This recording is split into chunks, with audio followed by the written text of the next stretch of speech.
Eu quero convidar-los a abrir comigo a palavra de Deus lá no Salmo 126. Aqui em nossa igreja, nos cultos vespertinos do domingo, eu tenho pregado uma série sobre os salmos de romagem. Tendo em vista que nós vivemos dias de peregrinação nos desertos deste mundo, nós falamos dos peregrinos que iam a Jerusalém adorar a Deus. E amanhã, o meu texto da exposição seria o texto do Salmo 126. Eu ia pregar com um outro tema. O tema ia ser por que orar por restauração. Mas o tema que eu vou pregar hoje é outro, eu convido você a que se coloque de pé.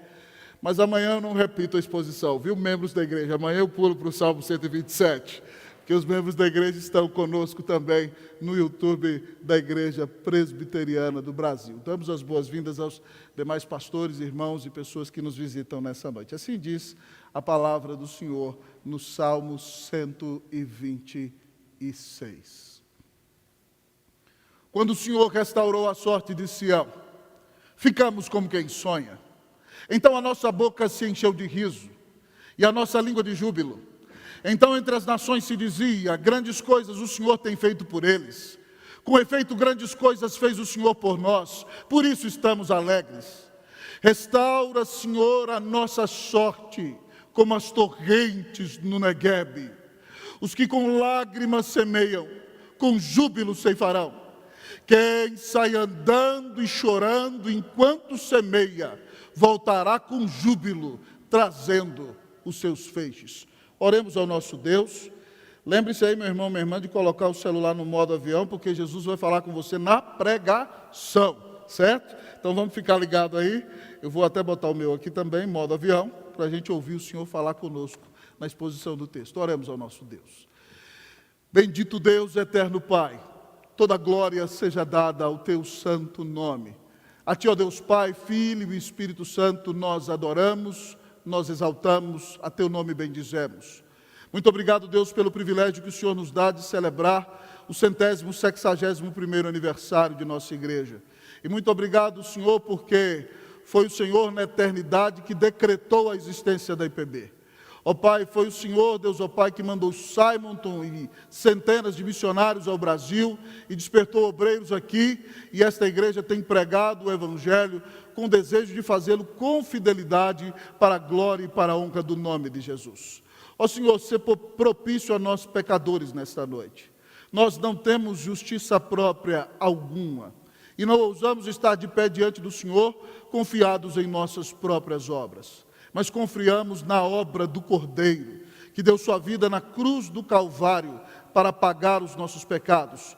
É por causa da obra dele, aplicada em nosso coração pelo Espírito, que nós temos livre acesso à tua presença. E nessa noite te adoramos em espírito e em verdade. Senhor, aceita esse culto. E agora, Pai, levanta o nome de teu Filho bem alto, enquanto ouvimos a exposição da palavra.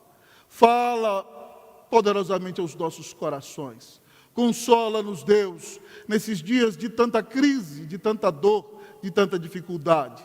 Que a tua igreja, Deus, seja abençoada por ti mesmo. Ó Deus, que, ó Pai, Cristo cresça e que todo homem diminua. Ó Deus, nós te pedimos que somente o nome do Senhor seja exaltado aqui. Sobre tudo e sobre todos, nós oramos em nome de Cristo Jesus, para a glória de Jesus. Amém. A igreja pode sentar-se, amados irmãos e irmãs.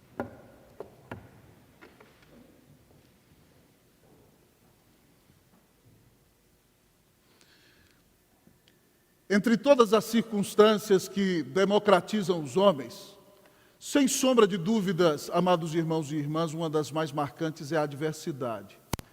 A adversidade não escolhe classe social. A adversidade não escolhe cor da pele.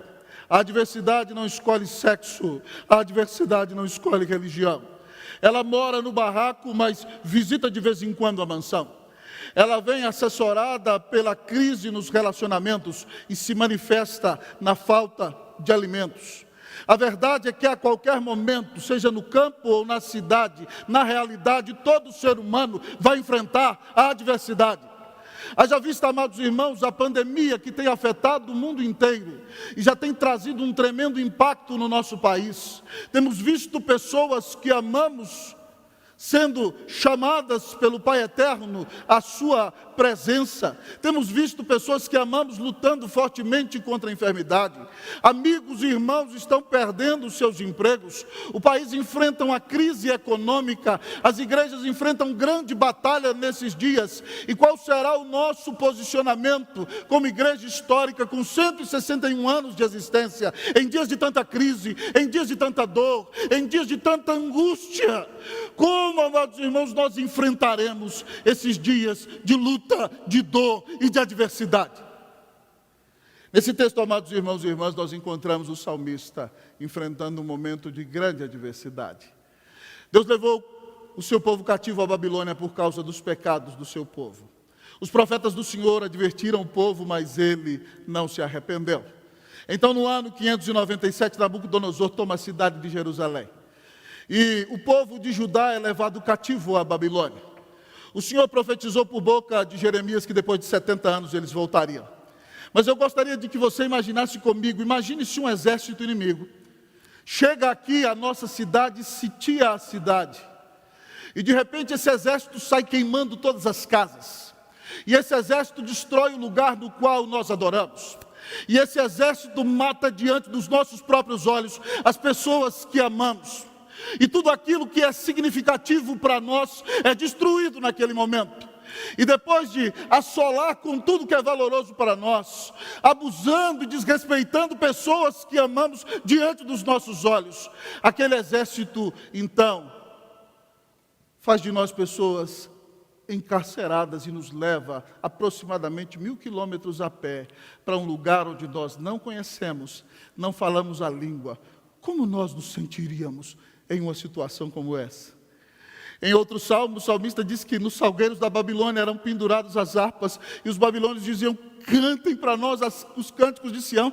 E eles diziam: como nós cantaremos os cânticos de Sião, do Senhor, em terra estranha? O povo de Deus, amados irmãos e irmãs, enfrenta um tempo de grande angústia, de dor, de decepção. Em Ezequiel 37 é dito que o povo falava: nossos ossos se secaram, acabou nossa esperança. Mas depois de 70 anos, Deus cumpre a promessa da volta do exílio. Ciro, amados irmãos, toma a Babilônia.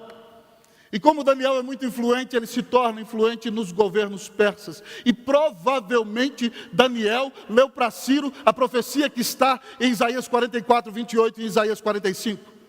Mais de 100 anos antes de Ciro nascer, Deus tinha feito Isaías dizer que Ciro seria um instrumento da libertação do povo de Deus.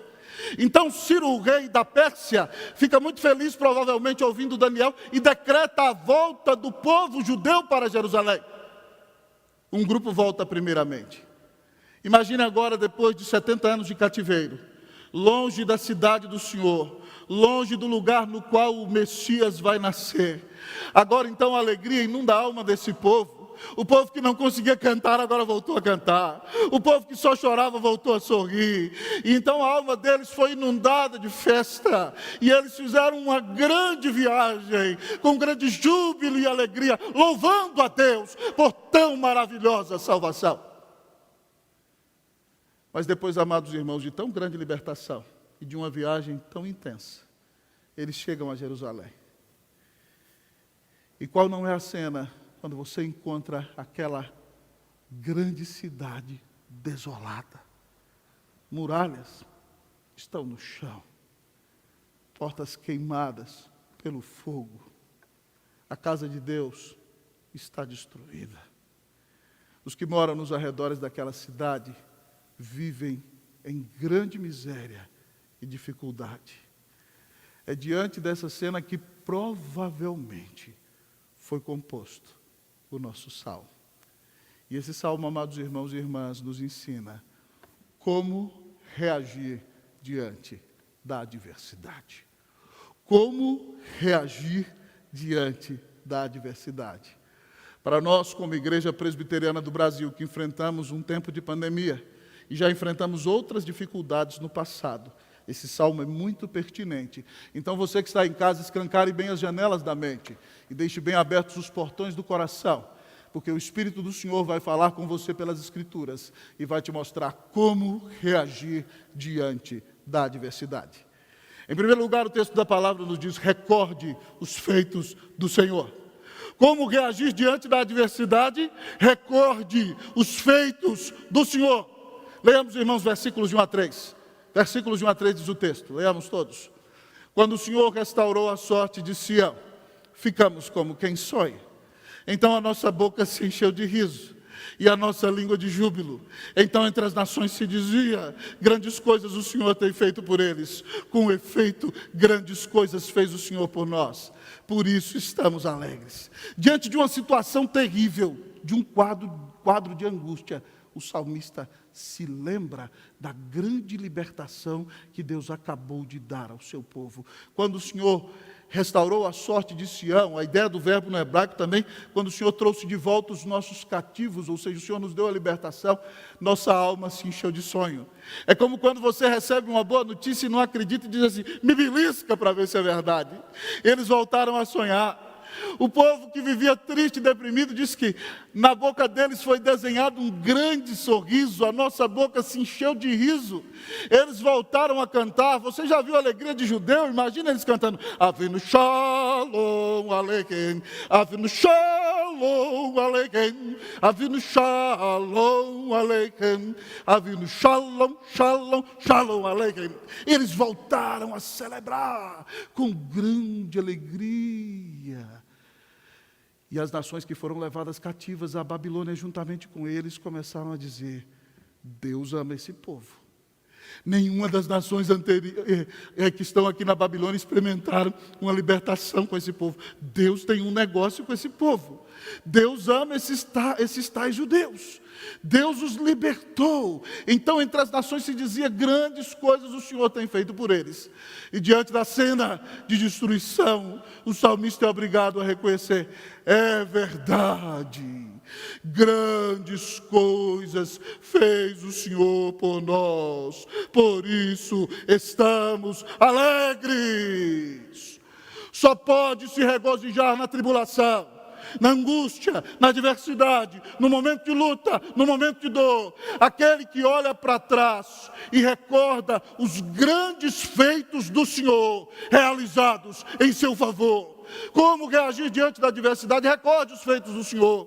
Quando nós recordamos o que o Senhor já fez, nós voltamos a sonhar, nós voltamos a sorrir, nós voltamos a louvar, nós damos um bom testemunho para o mundo, nós podemos reconhecer que grandes coisas o Senhor tem realizado por nós. Por isso estamos alegres.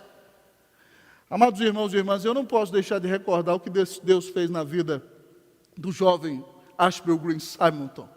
Se você viu a arte preparada para esse culto, uma arte muito bonita, tem uma foto de Simonton, aí no boletim você pode ver. Simonton foi o pioneiro que Deus usou para começar a igreja presbiteriana do Brasil. Simonton chegou no Brasil com 26 anos de idade, cheio de sonho e de desejo de ganhar o Brasil para nosso Senhor Jesus Cristo. E em 8 anos de ministério, a mão do Senhor esteve sobre a vida daquele moço. É bem verdade que quando ele vinha para o Brasil, algumas pessoas o questionaram. Ele já tinha estudado pedagogia, ele era um autodidata no direito, queria ser um advogado. Ele foi aluno de Charles Hodge, um dos maiores teólogos da história da humanidade. Ele tinha possibilidade de permanecer nos Estados Unidos e pastorear uma grande igreja. E falaram dele vir para a cidade do Rio de Janeiro, que à época, amados irmãos, estava infectada, amados irmãos, não havia saneamento básico, e disseram para ele como ele viria para um lugar como esse. E ele disse o seguinte: o lugar mais perigoso é o lugar mais seguro quando você está no centro da vontade de Deus. E em 8 anos no Brasil, amados irmãos e irmãs, Simonton organiza a primeira igreja presbiteriana do Brasil. Simonton, junto com seu cunhado, com Schneider, organiza o primeiro presbitério do Brasil, o presbitério do Rio de Janeiro, que foi organizado na cidade de São Paulo. Ele é usado para ordenar o primeiro pastor protestante evangélico do Brasil, reverendo José Manuel da Conceição. Deus usa também para criar o primeiro jornal evangélico, o primeiro meio de comunicação evangélica do Brasil, que foi a imprensa evangélica.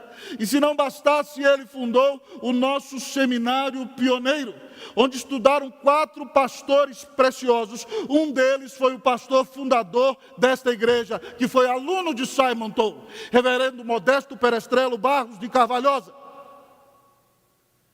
E com 8 anos de ministério aqui, Simonton, chegando em nossa cidade, com uma febre, vem a falecer no final do ano de 1856, meus irmãos e minhas irmãs. 1866. 67, perdão. 8 anos aqui. Um ministério tão abençoado. Aquele moço não teve medo dos desafios, mas ele foi usado por Deus. E foi o nosso pioneiro que tanto nos abençoou. Nós temos que recordar de histórias preciosas como estas. Mas mais do que recordar a história de Simonton, você precisa recordar que na plenitude dos tempos, Deus se fez homem sem deixar de ser Deus. Deus se vestiu de nossa carne, Deus se vestiu de nossa pele, Deus tabernaculou conosco. João diz em 1,14 do seu evangelho, o verbo se fez carne e habitou entre nós, cheio de graça e de verdade, e vimos a sua glória, glória como do unigênito do Pai. Querido, Ele caminhou em nossas estradas poeirentas, Ele sentou-se em nossas mesas, Ele comeu nossas comidas, Ele falou alguns de nossos idiomas, Ele abriu os olhos dos nossos cegos, Ele abriu os ouvidos dos nossos surdos, Ele destravou a língua dos nossos mudos, Ele fez com que nossos paralíticos falassem, Ele pregou o Evangelho, Ele preparou seus 12 discípulos para liderar a igreja, e no auge de sua vida adulta, no clímax de sua vida, Ele é cravado na cruz do Calvário, e recebe a ira de Deus contra o meu pecado e contra o teu pecado. O amor de Jesus por nós é incomparável. E quando o mar da ira de Deus batia contra ele, ele dizia: Deus meu, por que me desamparaste? Enquanto ele sofria o peso da ira do Deus eterno contra o pecado na cruz, ele gritou: está consumado. O véu do santuário se rasgou. A presença de Deus foi democratizada ao povo eleito de todas as nações. E Ele ressuscitou dos mortos, e todo aquele que nele crê não vai perecer, mas terá a vida eterna.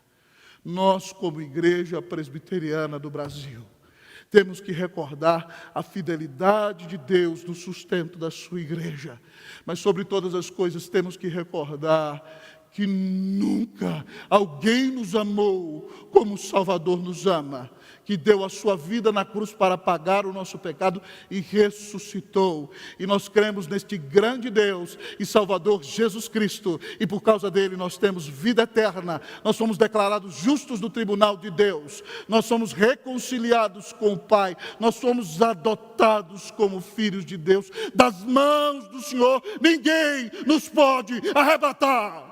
Louvado seja Deus. Que nessa noite nós recordemos o grande amor do Senhor por nós. E mesmo no meio da pandemia, nós vamos sonhar, nós vamos sorrir, nós vamos louvar, nós vamos testificar, nós vamos nos regozijar, porque grandes coisas fez o Senhor por nós. Por isso estamos alegres. Recorde os feitos do Senhor. Recorde o cuidado e a fidelidade e bondade de Deus na tua vida. Como você tem reagido diante da adversidade? Em primeiro lugar, recorde os feitos do Senhor, diz o texto. Mas como reagir diante da adversidade? Em segundo lugar, diz o nosso texto, ore por restauração. Como reagir diante da adversidade? Ore por restauração. Leia comigo, meu querido irmão, minha querida irmã, o versículo de número 4. Versículo de número 4, leiamos todos juntos. Assim diz a palavra de Deus. Restaura, Senhor, a nossa sorte, como as torrentes do Neguebe. Mais uma vez, vamos lá? Restaura, Senhor, a nossa sorte, como as torrentes do Neguebe. Ore por restauração. Irmãos e irmãs, eu medito nesse salmo há mais de 2 décadas. E hoje, quando eu meditava nesse salmo de manhã, para pregar para você, me veio uma ideia à mente com a qual eu fiquei perplexo. Deus, muitas vezes, nos leva para situações que só podem ser resolvidas se houver uma intervenção sobrenatural de Deus na nossa vida. Esse versículo é a definição disso que eu estou falando. Há momentos da nossa vida que Deus nos leva para uma situação na qual nós só podemos ver solução se Ele abrir os céus e intervir poderosamente para a glória e para a honra do seu santo nome. E Ele nos leva a essa situação para que quando nós tenhamos frutos abençoados, a glória seja de Deus e não de nós. Então é Ele quem soberanamente nos leva para essas situações, meus irmãos e minhas irmãs, para que nós reconheçamos quão miseráveis, quão pecadores, quão dependentes devemos ser. Então dobremos os nossos joelhos e vejamos o Senhor glorificando ao seu próprio nome. O versículo 4 é uma evidência disso que eu estou falando para você. O salmista ora por restauração. Em primeiro lugar, para você orar por restauração, você precisa reconhecer que as coisas não estão tão bem assim. Ele diz: restaura, Senhor, a nossa sorte. Ele reconhece que a cidade está desolada, ele reconhece que nem todos os cativos voltaram, ele reconhece que eles enfrentam grandes problemas, eles reconhecem que precisam da intervenção de Deus. Mas para orar por restauração, além de reconhecer a sua própria situação, você precisa reconhecer o restaurador. Ele diz: restaura, Senhor. E Senhor em maiúsculas aí é o tetragrama que nós traduzimos com Yahvé. Era o inominável, o nome de Deus que você não poderia tomar em vão. Yahvé significa eu sou o que sou. E esse nome traz à nossa mente que Deus é o Deus autoexistente, que Deus é o Deus eterno, que Deus é o Deus infinito, que Deus é o Deus imutável. Mas é com esse nome que Deus se revela a Moisés para libertar o seu povo. Então Yahvé é o Deus redentor, é o Deus que liberta o seu povo da escravidão do Egito. E Yahvé é Jesus que nos liberta de nossos pecados na cruz do Calvário. Eles reconhecem o restaurador. E depois então de reconhecer que necessitam restauração e reconhecer o restaurador, eles clamam a intervenção sobrenatural de Deus. Eles dizem: restaura, Senhor, a nossa sorte como as torrentes no Negueb. E se você ouve falar de torrentes no Negueb, se você não conhece a geografia da Bíblia, você vai falar: uau, esse Negueb deve ser um rio maior do que o São Francisco. Não, irmão, Negueb significa deserto do sul. É o deserto que fica ao sul de Judá. É um deserto tremendamente seco. Então o que significa, pastor? Pedir a intervenção de Deus dizendo: restaura, Senhor, a nossa sorte como as torrentes do Negueb. O deserto do Negueb, na época das suas chuvas, vê a chuva cair sobre as montanhas. E a chuva vai caindo sobre as montanhas, vai caindo sobre as montanhas, e reservatórios naturais vão se formando nas montanhas. E de repente, então, aquelas montanhas são saturadas de água, amados irmãos, e quando a terra é saturada de água, e rompe de dentro das montanhas uma avalanche, uma enchente, uma torrente grandiosa. E de repente vai se formando um rio caudaloso no meio do deserto. Depois que terminar esse culto, você vai no YouTube, entrar na sua casa e colocar torrentes do Negueb. Então chove nas montanhas e de repente você vê um rio descendo no deserto. E depois que o rio passa no deserto, o lugar da morte se torna o lugar da vida. O lugar da destruição se torna o lugar da restauração. O lugar da decepção se torna o lugar do júbilo e da exultação. O deserto floresce e há possibilidade de vida, porque Deus abriu os céus e mandou chuva sobre o deserto. Ao usar essa figura de linguagem que lança a mão de um fenômeno da natureza da sua região, o salmista está dizendo: Deus, inunda-nos com as torrentes do teu Espírito. Senhor, abre os céus e manifesta o teu poder e nos restaura para a glória e para a honra do nome de Cristo Jesus. Em outras palavras, o salmista está orando por um reavivamento, meu irmão, minha irmã. Como Abacuque, quando vê vir a destruição da Babilônia, ele diz: tenho ouvido as tuas declarações, ó Senhor, e me sinto alarmado. Aviva a tua obra, ó Senhor, no decorrer dos anos, e no decurso dos anos faze-a conhecida. Na tua ira, lembra-te da misericórdia. E se você não sabe bem, mas a igreja presbiteriana começou com esse nome no ano de 1560 na Escócia. John Knox já tinha sido pastor na corte inglesa, já tinha sido pastor em Frankfurt. Ele fugiu da Holanda porque ele viu o seu mestre George Wishart ser queimado numa fogueira porque pregaram o evangelho. Tinha sido escravo da França remando nas galés francesas e agora ele era pastor da igreja de fala inglesa na cidade de Genebra. Ele recebeu a cidadania de Genebra antes mesmo que o próprio João Calvino. E os lords escoceses de tendência evangélica começaram a escrever para John Knox. E ele então volta para o seu país no ano de 1559. E ele começa a pregar, amados irmãos, em distintos lugares, vai pregando em distintas regiões da Escócia, até assumir o seu púlpito em Edimburgo, amados irmãos e irmãs. E ele volta no ano de 1559. No ano de 1560, o parlamento escocês se reúne e toma uma decisão. Ainda que a rainha seja a romanista Mary Stuart, a fé da Escócia vai ser uma fé evangélica. E o nome da igreja da Escócia será a Igreja Presbiteriana. E John Knox e seus amigos escreveram uma confissão de fé escocesa. E foram um instrumento de Deus, amados irmãos, para que aquela nação assumisse como a sua fé, àquela época, a fé no Evangelho. E a igreja da Escócia se tornou a Igreja Presbiteriana. E ali nossa igreja nasceu com esse nome. Mary Stuart, que era uma mulher muito elegante, tentou seduzir John Knox uma vez, mas ele, muito sério, não aceitou a sedução da rainha. E ele subia no púlpito e nos domingos, porque a rainha era muito bonita e muitos homens a cortejavam, ele dizia no púlpito: a rainha está se prostituindo. E historiadores dizem que a rainha, que vivia brigando com a sua prima Isabel, rainha da Inglaterra, dizia o seguinte: eu tenho mais medo das orações de John Knox do que de todo o exército da Inglaterra.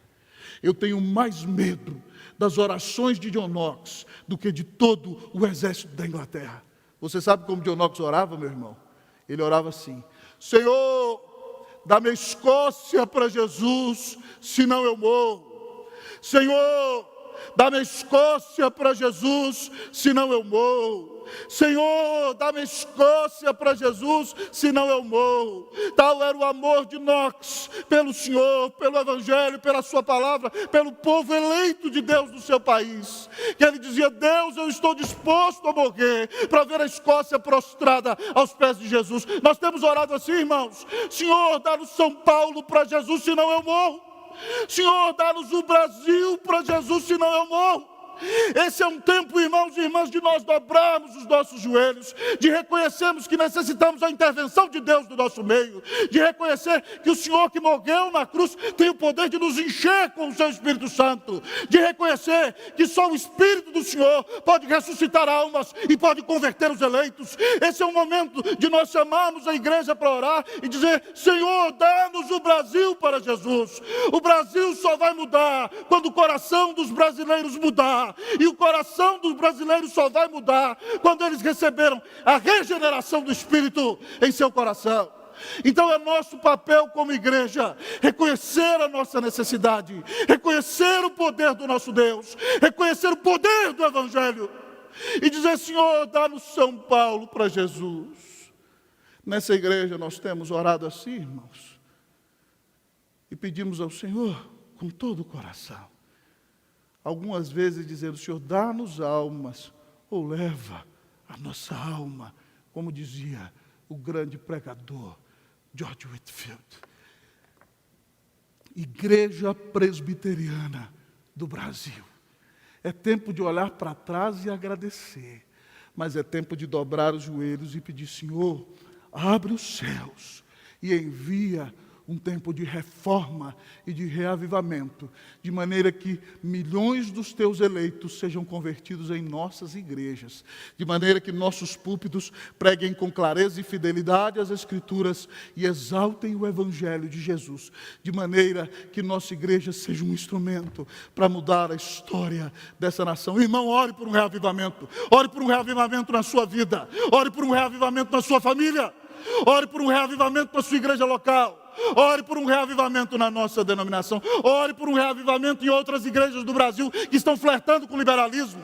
Ore para que Deus abra os céus e desça. Ore para que nós tenhamos um tempo de refrigério nessa nação, para a glória e para a honra do nome de Jesus. Que Deus nos dê a bênção de orar por restauração, em nome de Jesus, para a glória de Jesus. Amém. Como enfrentar um tempo como este de pandemia? Como reagir diante da adversidade? Ore por restauração.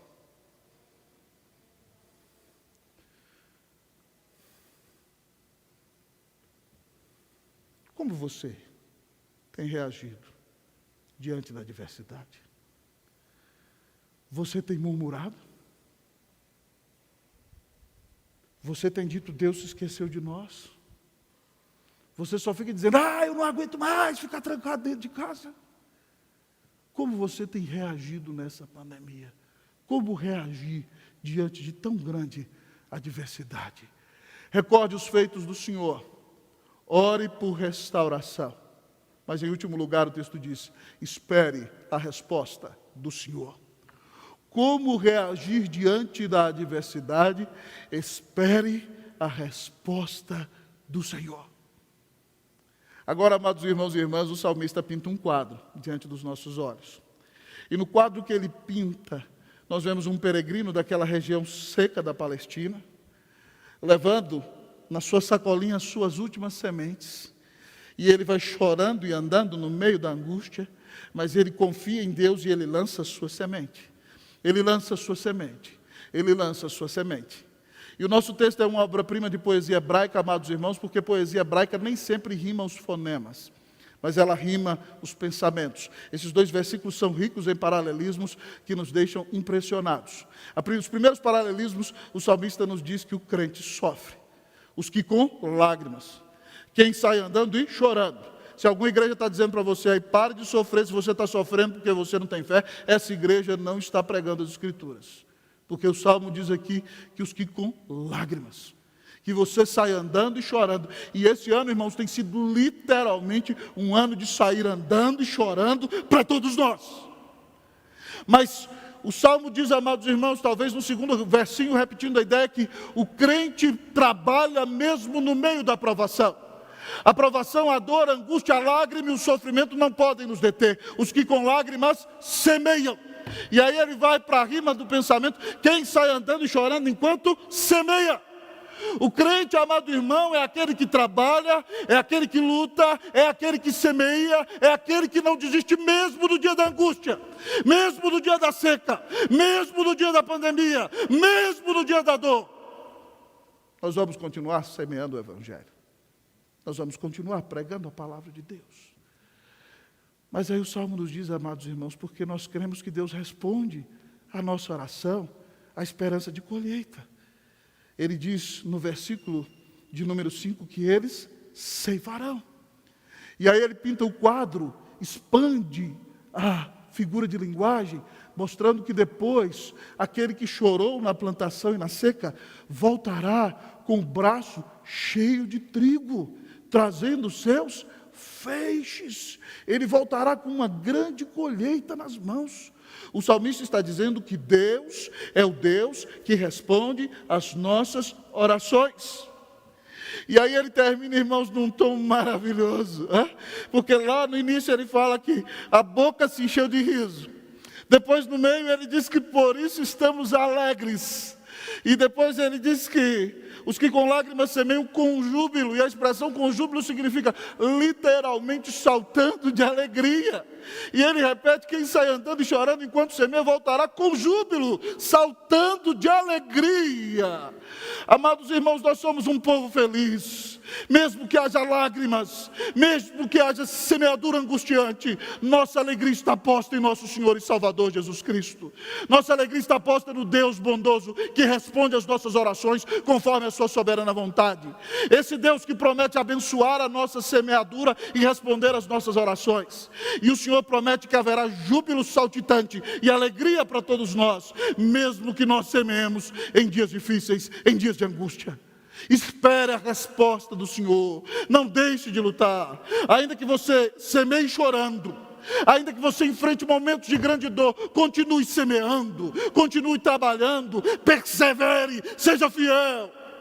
O Senhor promete responder às suas orações. Ele promete te abençoar e promete encher você de alegria no seu Filho amado, que deu a sua vida na cruz para pagar os pecados do seu povo eleito. Davi conta um testemunho relacionado com isso no Salmo 40. Ele pinta o quadro de alguém que talvez estava afundando num poço de areia movediça, e ele diz: esperei, esperando pelo Senhor. E aqui um doutor em hebraico aqui vai saber que ele está usando ali um paradigma no hebraico, que cada verbo significa uma duplicação. Então era como se ele dissesse: esperei pacientemente, pacientemente esperei. Esperei esperando no Senhor. E ele, sabe o que ele fez quando eu esperei? Se inclinou para mim. Ouviu quando clamei por socorro, tirou-me daquele poço de perdição, de um tremedal de lama, colocou meus pés sobre uma rocha, firmou-me os passos, me pôs nos lábios um novo cântico, um hino de louvor ao nosso Deus. Muitos verão essas coisas com temor e confiarão no Senhor. Você pode esperar pelo livramento do Senhor, você pode apresentar as suas orações. Jesus já disse que as portas do inferno não vão prevalecer contra a igreja dele. Então espere a resposta do Senhor. Continue orando, continue lutando, continue caminhando em fidelidade para a glória e para a honra do nome de Jesus. Eu gosto muito do livro de Jó, irmãos, e eu não tenho tempo de falar sobre ele. Mas no final do livro de Jó, Deus usa um homem, Eliú, para confrontar os amigos de Jó e também o próprio Jó. E lá, amados irmãos, no livro de Jó, no capítulo de número 35, de 9 a 14, Eliú diz o seguinte: por causa das muitas opressões, os homens clamam. Clamam por socorro contra o braço dos poderosos. E ninguém diz: onde está Deus que me fez, que inspira canções de louvor durante a noite, e nos ensina mais do que aos animais da terra, e nos faz mais sábios que as aves dos céus. Clamam, porém ele não responde, por causa da arrogância dos maus. Jó, só gritos vazios Deus não ouvirá, nem atentará para eles o Todo-Poderoso. O reverendo Josué Rodrigues, lá de Niterói, botou música nesses versos. E o coro diz assim: ainda que dizes que não o vês, a tua causa está diante dele, por isso espera nele, por isso espera nele, por isso espera nele, por isso espera em Deus, por isso espera nele, por isso espera nele, por isso espera nele, por isso espera em Deus. Não coloque a sua esperança na situação da economia. Não coloque a sua esperança na Organização Mundial de Saúde. Não coloque a sua esperança em homem algum. Coloque a sua esperança no Deus que te amou e deu o Filho dele para pagar os teus pecados na cruz. Esse Filho ressuscitou, está sentado à destra do Pai e virá buscar todo aquele que nele crê. Portanto, ainda que você chore e continue semeando, saiba que Deus há de responder às suas orações. E para a glória e para a honra do nome de Jesus, você se alegrará, porque a sua alegria não está nas circunstâncias, mas está no Deus que te amou e deu o Filho dele para te comprar na cruz do Calvário. Espere a resposta do Senhor. Ao final deste texto, eu quero lhe perguntar, da exposição deste texto, como você tem reagido diante da adversidade?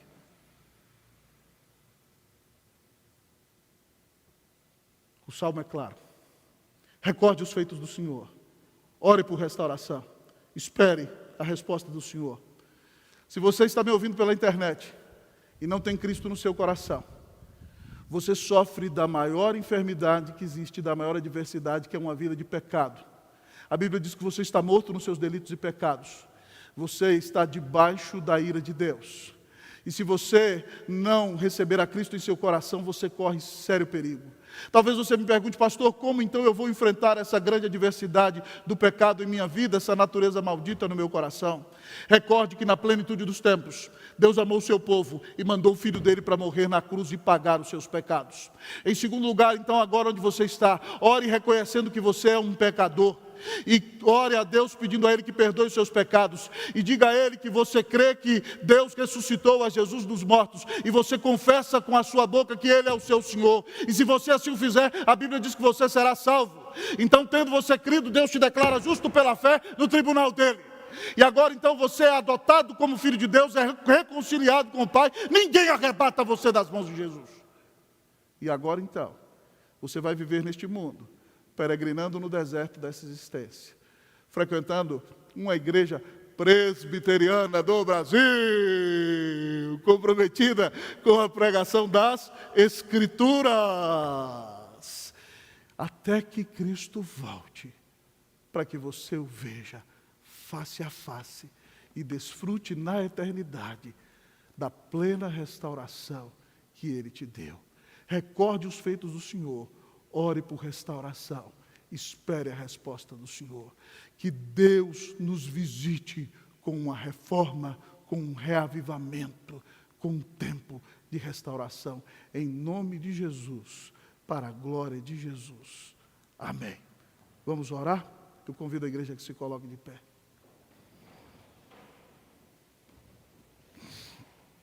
Bendito o Senhor, ser propício a nós pecadores.